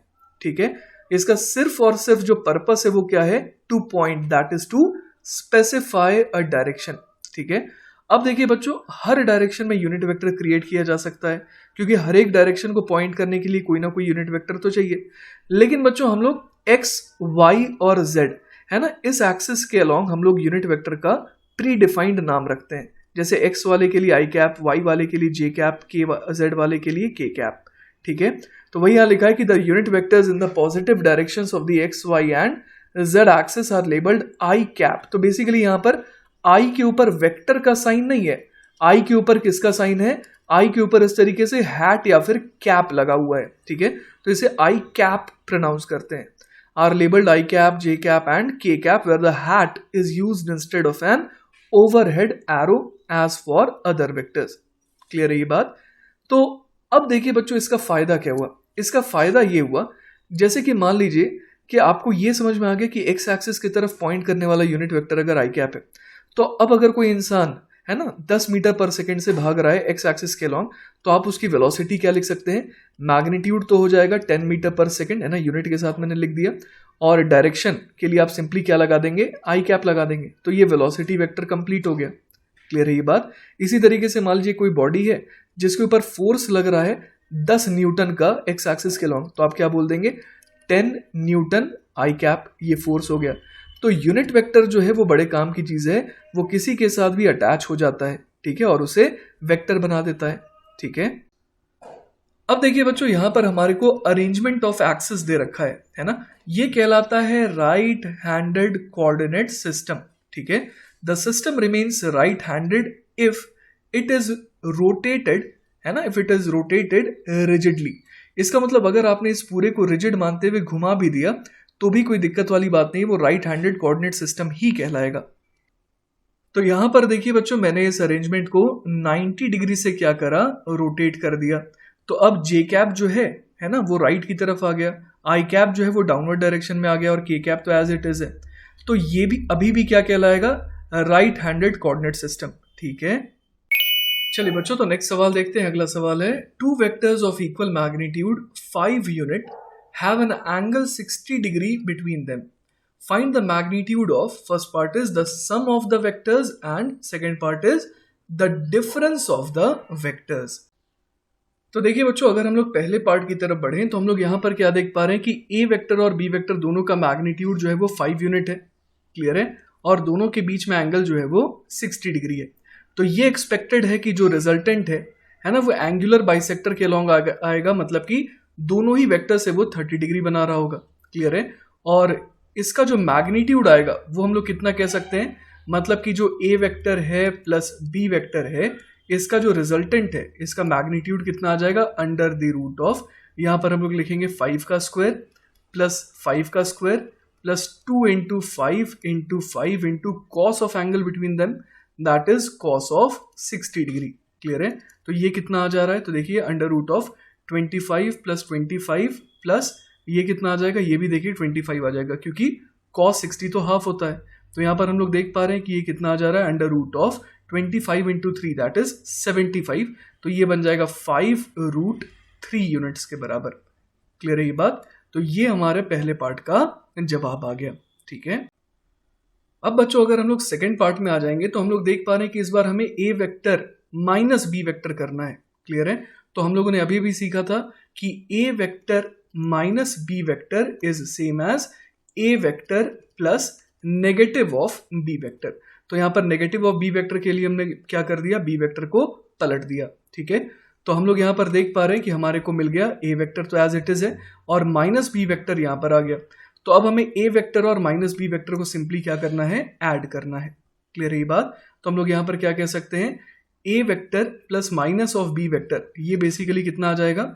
ये आ जाएगा अंडर द रूट ऑफ, है ना, दोनों ही वेक्टर्स का मैग्नीट्यूड तो 5 है, तो हम लोग लिखेंगे 5 का स्क्वायर प्लस 5 का square plus 2 into 5 multiplied by cos of, इस बार हम लोग समझ पा रहे हैं कि यहां पर जो एंगल है वो कितना बन जाएगा? तो वो बन जाएगा 180 डिग्री माइनस 60 डिग्री के बराबर, है कि नहीं? क्योंकि ए वेक्टर और माइनस बी वेक्टर इनका हमें एडिशन करना है, और इनके बीच में एंगल जो है वो कितना हो गया? 180 degree minus 60 degree, that is 120 degree के बराबर, क्लियर है ये बात? तो बच्चों, अगर इसे फर्दर सॉल्व करें तो हमारे पास क्या आ जाएगा? हमारे पास आ जाएगा 5 का स्क्वायर प्लस 5 का स्क्वायर, फिर क्या आ जाएगा? प्लस 2 इंटू 5 इंटू 5, और cos 180 डिग्री माइनस थीटा हम लोगों ने पढ़ रखा है कि वो किसके बराबर हो जाता है? माइनस कॉस थीटा के बराबर। तो माइनस को बाहर लगा देते हैं, तो ये बन जाएगा -2 into 5 into cos of 60 degree के बराबर, क्लियर है ना? तो ये देखते हैं कितना बन जा रहा है। तो ये बन जा रहा है, देखिए 25 प्लस 25 माइनस 25, मतलब सिंपली अंडर रूट ऑफ 25, तो वो तो हो जाएगा 5 यूनिट्स, क्लियर है ये बात? तो सेकेंड पार्ट का हमारा जवाब क्या आ गया? 5 यूनिट्स आ गया, ठीक है। चलिए बच्चों, तो हमारा नेक्स्ट सवाल है the resultant of A vector and B vector makes an angle alpha with A vector and beta with B vector. Now we have four options. Alpha less than beta. Second option alpha less than beta if A less than B. Third option is alpha less than beta if A greater than B. And the fourth option is alpha less than beta if A equal to B. चलिए बच्चों, तो इस सवाल को एक example के through निपटाते हैं ताकि और क्लैरिटी रहे. ठीक है, मान लीजिए कि हमारे पास ए वेक्टर ये रहा और बी वेक्टर ये रहा, और मान लेते हैं कि शुरुआत में दोनों बिल्कुल मैग्नीट्यूड वाइज क्या है, बिल्कुल बराबर है. क्लियर है? तो इस केस में हम लोग समझ पा रहे हैं कि जो रिजल्टेंट है वो कैसा दिखेगा. रिजल्टेंट जो है वो बिल्कुल एंगुलर बाइसेक्टर के अलॉन्ग आएगा. ठीक है, मतलब कि अगर यहाँ पर हम लोगों ने ए वेक्टर और बी वेक्टर के बीच में मान लीजिए कि एंगल 90 डिग्री लिया था, तो ये बिल्कुल 45 डिग्री पर आएगा. ठीक है, अब बच्चों मान लीजिए मैं एक काम कर रहा हूं, मैं ये जो बी वेक्टर है इसको थोड़ा और लंबा कर दे रहा हूं. ठीक है, मैं क्या कर दे रहा हूं, बी वेक्टर को थोड़ा सा लंबा कर दे रहा हूं. ठीक है, तो अब हम लोग क्या एक्सपेक्ट कर सकते हैं, अब हम लोग ये एक्सपेक्ट कर सकते हैं कि जो रिजल्टेंट है ना, जो रिजल्टेंट है वो कुछ ऐसा नजर आएगा, है कि नहीं. तो हम लोगों ने क्या देखा इस बार, हम लोगों ने देखा कि जिस भी वेक्टर को हमने क्या करा, थोड़ा बड़ा करा, तो उसके साथ जो एंगल इसका बन रहा था वो क्या हो गया, थोड़ा सा कम हो गया. तो ये जो एंगल है ये ऑब्वियसली 45 डिग्री से क्या हो गया, कम हो गया. क्लियर है ये बात. तो पहले जो है रिजल्टेंट है ना, पहले जो है रिजल्टेंट वो बी वेक्टर के साथ 45 डिग्री बना रहा था, लेकिन जब हमने बी वेक्टर को और लंबा कर दिया तो जो रिजल्टेंट है वो बी वेक्टर के साथ थोड़ा कम एंगल बनाने लगा. अगर इसे हम लोग और लंबा कर देंगे तो हम लोग समझ पा रहे हैं कि रिजल्टेंट और ज्यादा बी वेक्टर की तरफ इंक्लाइंड हो जाएगा. क्लियर है? तो हम लोगों ने ये बात सीखी अभी कि अगर दो वेक्टर्स हैं ए वेक्टर और बी वेक्टर, तो उनका रिजल्टेंट जो है वो ज्यादा इंक्लाइंड किसकी तरफ रहेगा, जो ज्यादा मैग्नीट्यूड वाला वेक्टर है. और ज्यादा इंक्लाइंड होने का मतलब क्या हुआ कि वो कम एंगल बनाएगा उस वेक्टर के साथ. तो इसका मतलब कौन सा ऑप्शन सही हो गया, तो ऑप्शन नंबर सी में देखिए क्या लिखा है, alpha less than beta if A greater than B. तो अगर ए जो है वो बी से ज्यादा होगा तो ए के साथ जो बनने वाला एंगल है अल्फा वो क्या आएगा, कम आएगा. तो ये बात सही लग रही है ना. तो इसका मतलब जवाब क्या हो गया, जवाब हो गया ऑप्शन नंबर सी. ठीक है, चलिए बच्चों, तो हमारा नेक्स्ट सवाल है let C vector equal to A vector plus B vector. अब हमारे पास चार ऑप्शन है.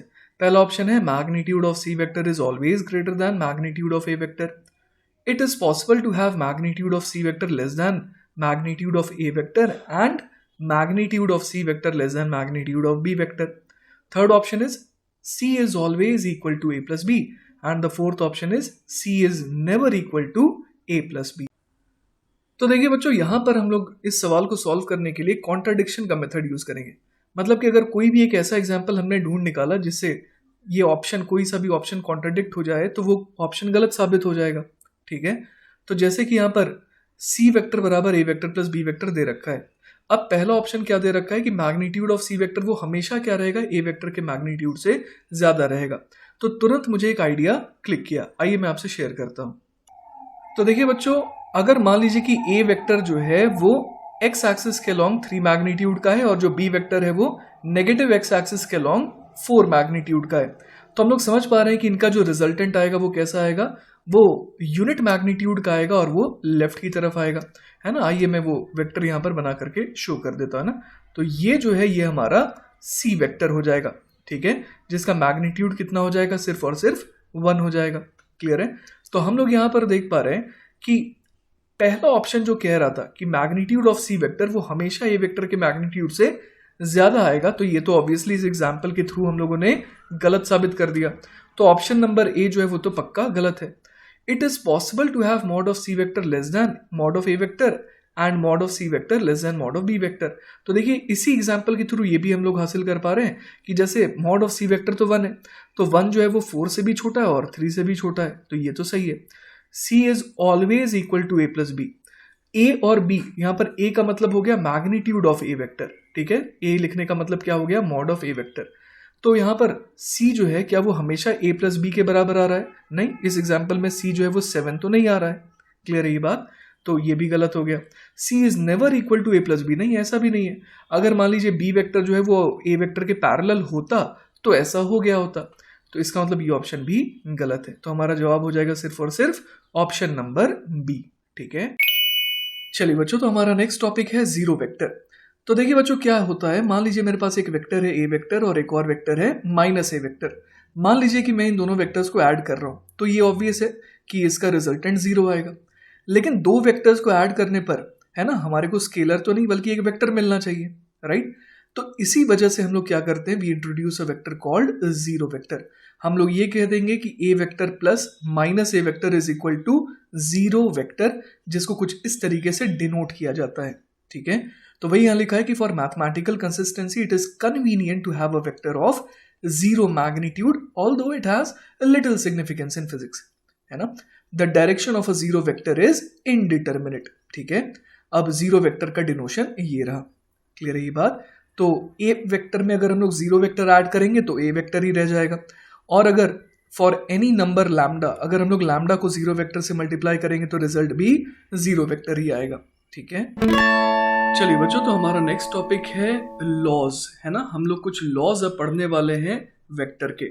जैसे पहला लॉ है कम्यूटेटिव लॉ। वो क्या कहता है, A vector plus B vector is equal to B vector plus A vector, है ना। और उसका प्रूफ भी यहाँ पर हम लोग देख पा रहे हैं, proof of commutative law of vector addition. जैसे कि ए वेक्टर है, उसमें अगर आप बी वेक्टर को ऐड करें तो ये रहा A vector plus B vector. यहाँ पर वेक्टर्स जो है वो बोल्ड में लिखे हुए हैं, ठीक है। और वहीं अगर आप बी वेक्टर में ए वेक्टर ऐड करेंगे तो भी बात एक ही है, क्लियर है। तो इस तरीके से हम लोग देख पा रहे हैं कि कम्यूटेटिव लॉ यहाँ पर ओबे होता है। अगला जो लॉ है वो है एसोसिएटिव लॉ, मतलब कि A vector plus B vector plus C vector is same as A vector plus B vector plus C vector. आइए इसका प्रूफ देख लेते हैं। तो ये देखिए बच्चों, यहां पर हमारे पास क्या है, यहां पर हमारे पास ए वेक्टर है, बी वेक्टर है और सी वेक्टर है। तो ए वेक्टर के हेड पे बी वेक्टर का टेल रखा है और बी वेक्टर के हेड पे सी वेक्टर का टेल रखा है, क्लियर है ये बात। तो अगर पहले ए और बी को ऐड करेंगे तो ये ए वेक्टर प्लस बी वेक्टर हो जाएगा, क्लियर है ये बात। अब इसमें अगर सी वेक्टर को ऐड करें तो टेल टू हेड, है ना, टेल टू हेड हमारा वेक्टर आ जाएगा। तो ये रहा A vector plus B vector plus C vector, clear है ये बात।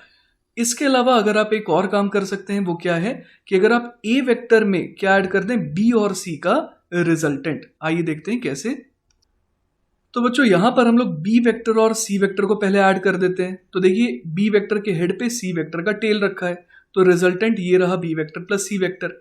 अब इसमें हमें क्या ऐड करना है, ए वेक्टर को ऐड करना है। तो देखिए ए वेक्टर के हेड पे बी प्लस सी वेक्टर का टेल रखा है, तो अगेन यही तो हो गया हमारा रिजल्टेंट वेक्टर, क्लियर है ये बात। इसके अलावा बच्चों एक और बहुत आसान सा लॉ होता है, दैट इज डिस्ट्रीब्यूटिव लॉ, जो क्या कहता है C into D into A vector is equal to C into D into A vector, clear है। यहाँ पर सी और डी क्या है, ये स्केलर्स है। और साथ ही साथ यहाँ पर और क्या कह सकते हैं, C plus D into A vector is same as, यहाँ पर हम लोग जिस तरीके से ब्रैकेट ओपन किया करते थे पहले, वैसे यहाँ पर ब्रैकेट ओपन कर सकते हैं ना, C into A vector plus D into A vector.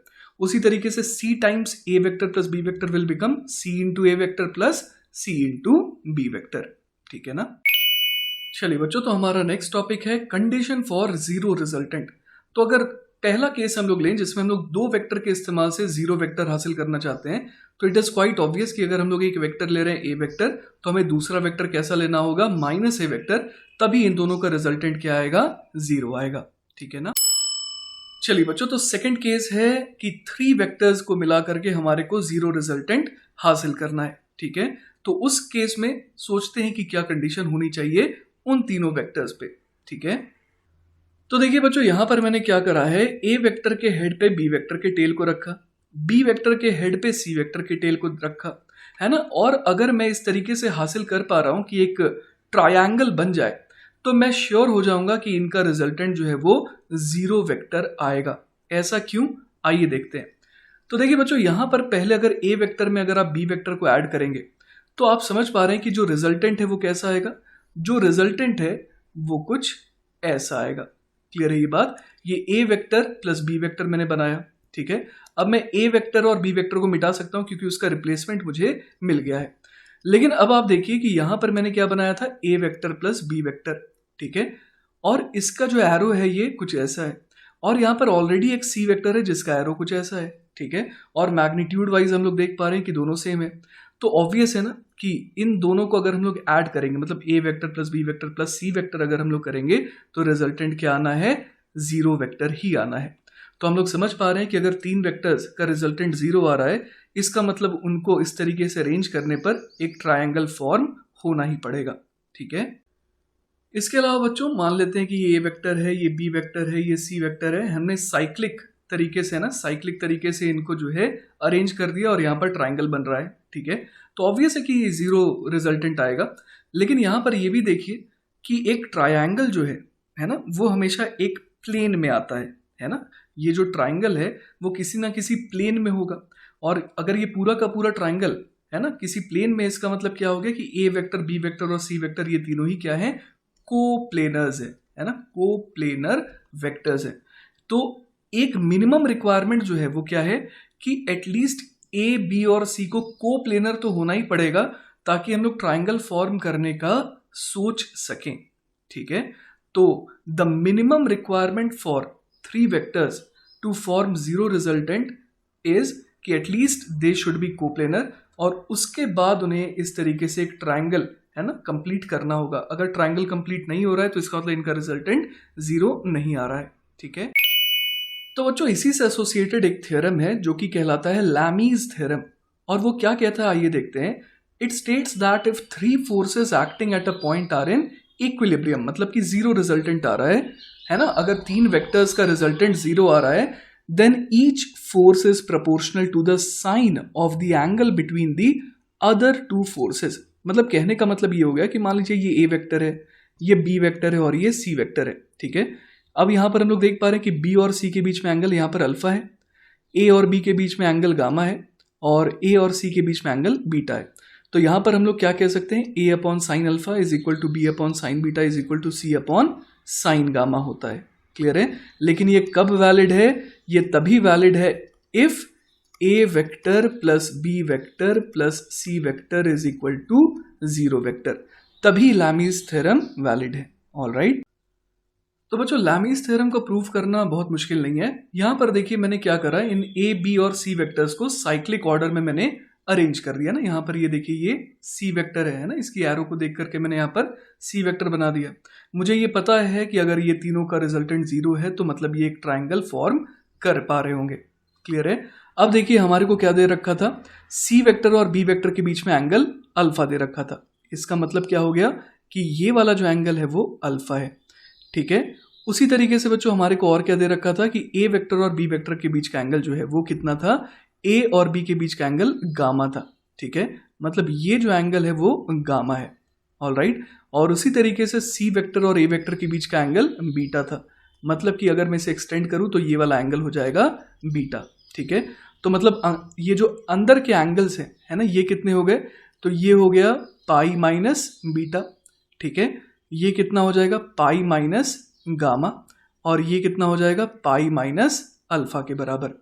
ठीक है, तो अब बच्चों अगर हम लोग एक रूल लगा दें जिसका नाम है साइन रूल, है ना, वो क्या कहता है, वो ये कहता है कि जैसे कि A वेक्टर जो है ना, उसका मैग्नीट्यूड कितना है, A है, B वेक्टर का मैग्नीट्यूड B है और C वेक्टर का मैग्नीट्यूड C है। तो साइन रूल कहता है कि A अपॉन है ना, A अपॉन साइन ऑफ ये जो दूसरा वाला एंगल है ना, जो ऑपोजिट वाला एंगल है, that is pi minus alpha. तो यहां पर हम लोग क्या लिख सकते हैं, A upon sine of pi minus alpha has to be equal to, ये मैं कौन सा रूल लगा रहा हूं, साइन रूल लगा रहा हूं।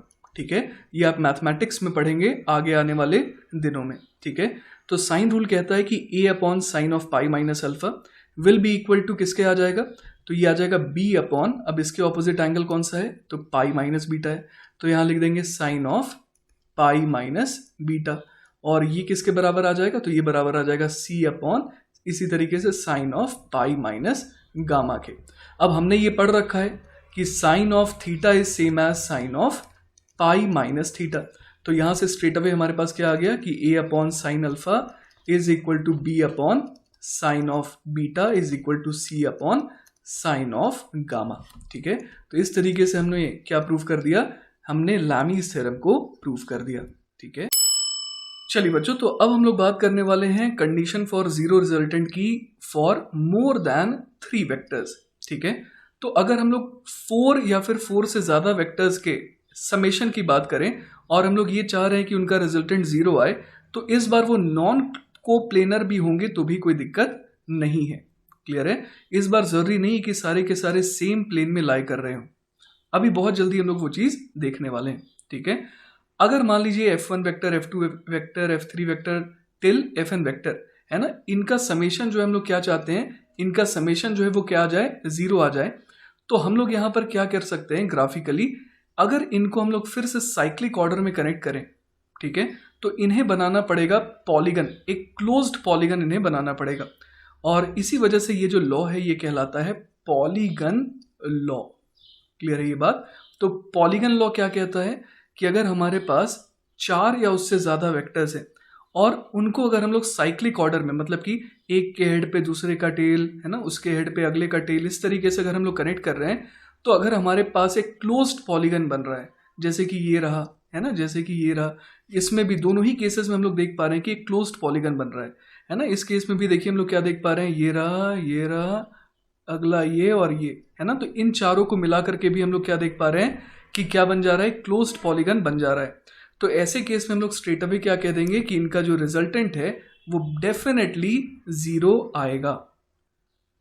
जैसे कि बच्चों आप अगर पहले वाले डायग्राम को देखें तो आप अगर एक एक करके इन्हें ऐड करें, जैसे कि ये 1 है, ये 2 है, ये 3 है, ये 4 है, ये 5 है और ये 6 है, तो अगर मैं 1 और 2 के रिजल्टेंट की बात करूं तो 1 और 2 का रिजल्टेंट क्या हो गया, ये वाला वेक्टर हो गया। ठीक है, तो अब ये जो वेक्टर ये अकेले 1 + 2 है ना, इसका रोल प्ले कर रहा है। अब इसमें अगर मैं इस 3 वेक्टर को ऐड कर दूं, है ना, 3 नंबर वाले वेक्टर को, तो रिजल्टेंट ये आएगा। क्लियर है ये बात? अब इसमें मैं अगर 4 है ना, 4 नंबर वाले वेक्टर को ऐड कर दूं तो रिजल्टेंट क्या आ जाएगा, हम लोग समझ पा रहे हैं, रिजल्टेंट ये आ जाएगा। फिर इसमें अगर मैं 5 नंबर वाले वेक्टर को ऐड कर दूं तो रिजल्टेंट ये आ जाएगा। क्लियर है ये बात? तो अब हम लोग यहां पर क्या देख पा रहे हैं कि बाकी सब का रिजल्टेंट, मतलब 1 से लेकर के 5 तक का रिजल्टेंट जो है, उसमें अगर ये जो 6 नंबर का वेक्टर है इसको ऐड कर रहे हैं तो ये बिल्कुल एंटी पैरेलल हो जा रहा है और इक्वल मैग्नीट्यूड का हो जा रहा है। तो हम लोग समझ पा रहे हैं कि इसका रिजल्टेंट 0 वेक्टर आएगा। इसी तरीके चलिए बच्चों, तो एक और एग्जांपल के थ्रू हम लोग पॉलीगन लॉ को समझते हैं। ठीक है, तो यहां पर हम लोग देख पा रहे हैं कि एक क्यूब है ना, एक हमारे पास क्यूब है जिसका जो टॉप फेस है ना, जो टॉप सरफेस है, उस पे हम लोगों ने 2 वेक्टर्स रखे हैं ना, vector A vector and vector B vector. ठीक है, तो ये प्लेन सरफेस कैसा है, ये हॉरिजॉन्टल है। इसी तरीके से एक और जो इसका फेस है वो कैसा है, ये वाला फेस बिल्कुल वर्टिकल है ना, ये वर्टिकल प्लेन है और ऊपर वाला हॉरिजॉन्टल प्लेन है।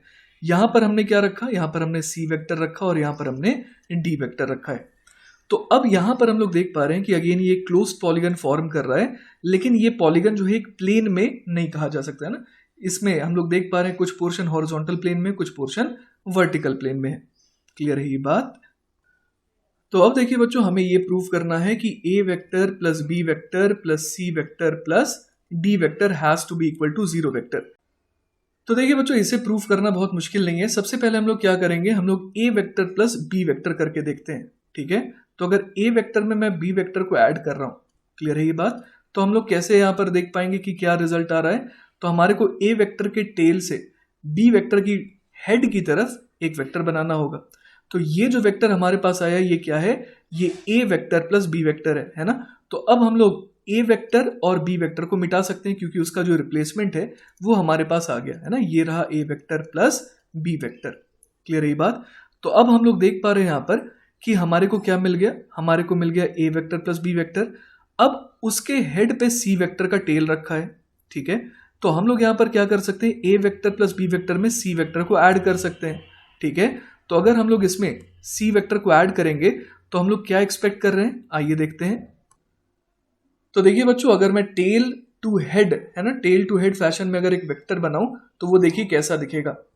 तो देखिए बच्चों, वो कुछ इस तरीके का दिख रहा है ना। यहां पर हम लोग देख पा रहे हैं कि टेल टू हेड फैशन में कनेक्ट करने पर एक वेक्टर हमारे को मिल रहा है जो कि क्या बन गया, A vector plus B vector plus C vector. तो अब इनको मिटा देते हैं है ना, क्योंकि उनका रिप्लेसमेंट हमारे को मिल गया। तो ये वेक्टर क्या कहलाएगा, A vector plus B vector plus C vector. अब ये क्वाइट ऑब्वियस है कि इसमें अगर डी वेक्टर को भी ऐड कर देंगे तब तो 0 हो जाएगा, क्योंकि ये दोनों बिल्कुल इक्वल मैग्नीट्यूड के दिख रहे हैं और एंटी पैरेलल दिख रहे हैं। तो इस तरीके से हमने इस बात को प्रूव कर दिया कि अगर कोई भी क्लोज्ड पॉलीगन है ना, तो उसका रिजल्टेंट जो है वो क्या आएगा, 0 आएगा, अगर सारे के सारे वेक्टर्स जो है वो साइक्लिक ऑर्डर में एक दूसरे से कनेक्टेड है। क्लियर है ये बात? चलिए बच्चों, तो इसी के साथ हमारा ये लेक्चर खत्म होता है। आई होप कि आपको चीजें अच्छे से समझ में आई होंगी। इन केस अगर कोई डाउट रह जाता है ना, then feel free to contact me, I will be very happy to help.